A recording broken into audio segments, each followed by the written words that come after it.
আসসালামু আলাইকুম ওয়া রাহমাতুল্লাহি ওয়া বারাকাতুহু। আলহামদুলিল্লাহি ওয়াহদা ওয়াসসালাতু ওয়াসসালামু আলা মান লা নাবিয়্যা বা'দা, আম্মা বা'দ। মসজিদে আমরা সালাত আদায় করতে যাই, আমাদের সাথে ছোট বাচ্চারা যায়।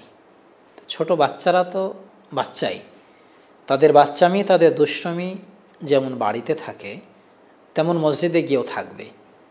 আমরা নিজেরা যখন খুব ছোট্ট ছিলাম তখন মসজিদে গেলে আমাদের মাঝেও কিছু দুষ্টমি দেখা যেত। এটা বাচ্চাদের প্রাকৃতিক অভ্যাস, প্রাকৃতিক ব্যাপার। বাচ্চারা তাদের বাচ্চামি, তাদের দুষ্টমি আচরণ এটাকে নিয়ন্ত্রণ করতে পারে না।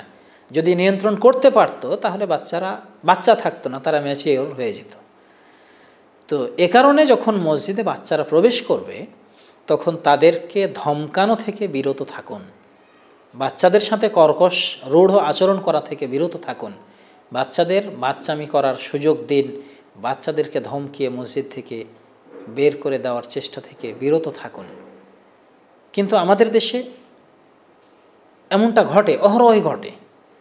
মসজিদের দায়িত্বশীল যারা থাকেন, যারা বড়রা থাকেন, তারা বাচ্চাদের সামান্য কোনো হইচই চিল্লাপাল্লা শুনলে বাচ্চাদেরকে ধমক দিয়ে একেবারে থামিয়ে দেন।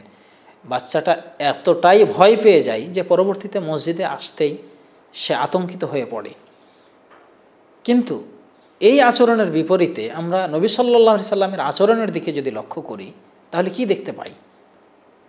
আবু হুরায়রা রাদিয়াল্লাহু আনহু থেকে বর্ণিত, তিনি বলেন, আমরা রাসূলুল্লাহ সাল্লাল্লাহু আলাইহি সাল্লামের সাথে একদিন সালাত আদায় করছিলাম, ফরজ সালাত।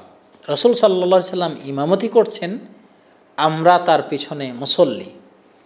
ফাইদা সাজাদা ওয়াসাবাল হাসান ওয়াল হুসাইন আলা জহরিহি। নবী সাল্লাল্লাহু আলাইহি সাল্লাম যখন সিজদা দিলেন তখন হাসান হুসাইন দুই ভাই এসে নবী সাল্লাল্লাহু আলাইহি সাল্লামের পিঠের উপরে লাফ দিয়ে উঠেছেন।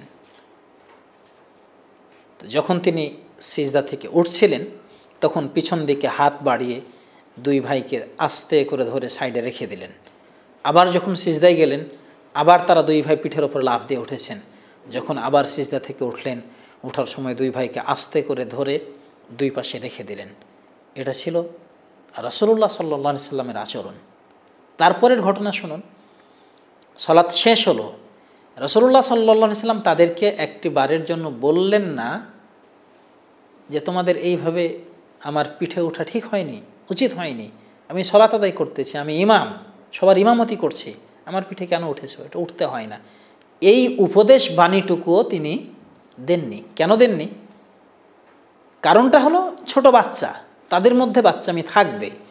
যখন তারা নিজেরা একটু বড় হবে তখন তাদের এই ভুল আচরণগুলো ধীরে ধীরে সংশোধন হয়ে যাবে, এমনিতেই সংশোধন হয়ে যাবে। ছোট বাচ্চাকে উপদেশ দেওয়ার প্রয়োজন হয় না। উপদেশ আপনি দিলেও সেই বাচ্চা উপদেশ গ্রহণ করার মতো তার এবিলিটি, তার যোগ্যতা, তার হৃদয় সেই পর্যায়ে পৌঁছায়নি। আপনি উপদেশ দিবেন, 1 মিনিট পরে বাচ্চা আবার সেই আচরণই করবে, তাহলে তাদেরকে উপদেশ দিয়ে কতটুকু ফায়দা হবে?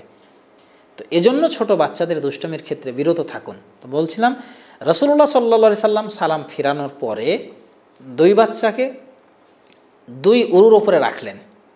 উরুর উপরে রেখে তাদেরকে আদর করতেছেন, তাদেরকে কোনো নসিহা দিচ্ছেন না, তাদেরকে কোনো উপদেশ দিচ্ছেন না।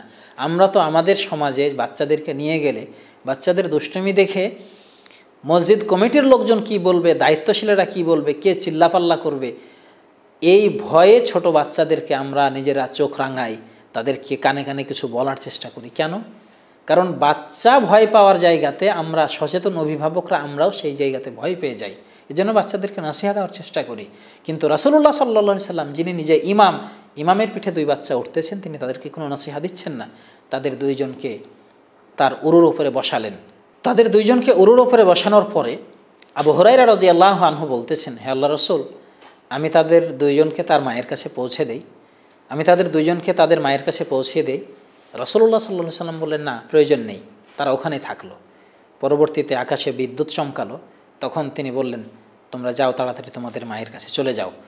তো রাসূলুল্লাহ সাল্লাল্লাহু আলাইহি সাল্লামের এই আচরণ থেকে, এই হাদিস থেকে আমরা যে শিক্ষাটা লাভ করতে পারি সেটা হলো, আমাদের বাচ্চারা তারা আমাদের ভবিষ্যৎ।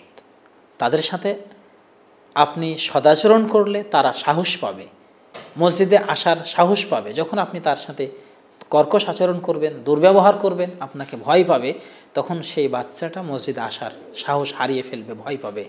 এজন্য বাচ্চাদেরকে মসজিদ থেকে তাড়িয়ে দেওয়া নয়, বাচ্চাদেরকে আরও আদর করে মসজিদে নিয়ে আসার চেষ্টা অব্যাহত রাখা উচিত। রাসূলুল্লাহ সাল্লাল্লাহু আলাইহি সাল্লাম বলেছেন, মান লাম ইয়ারহাম সগীরানা ওয়ালাম ইউক্কির কাবীরানা ফালাইসা মিন্না, যে আমাদের বড়দের সম্মান করে না, ছোটদের আদর স্নেহ করে না, সে আমাদের আদর্শভুক্ত নয়। অতএব মসজিদ থেকে বাচ্চাদেরকে তাড়িয়ে দেওয়া নয়, বরং মসজিদে বাচ্চাদেরকে ডেকে এনে আদরের সাথে তাদের সলাতের নিয়মকানুনগুলো শিখিয়ে দেই, মসজিদে আসার প্রতি উদ্বুদ্ধ করি।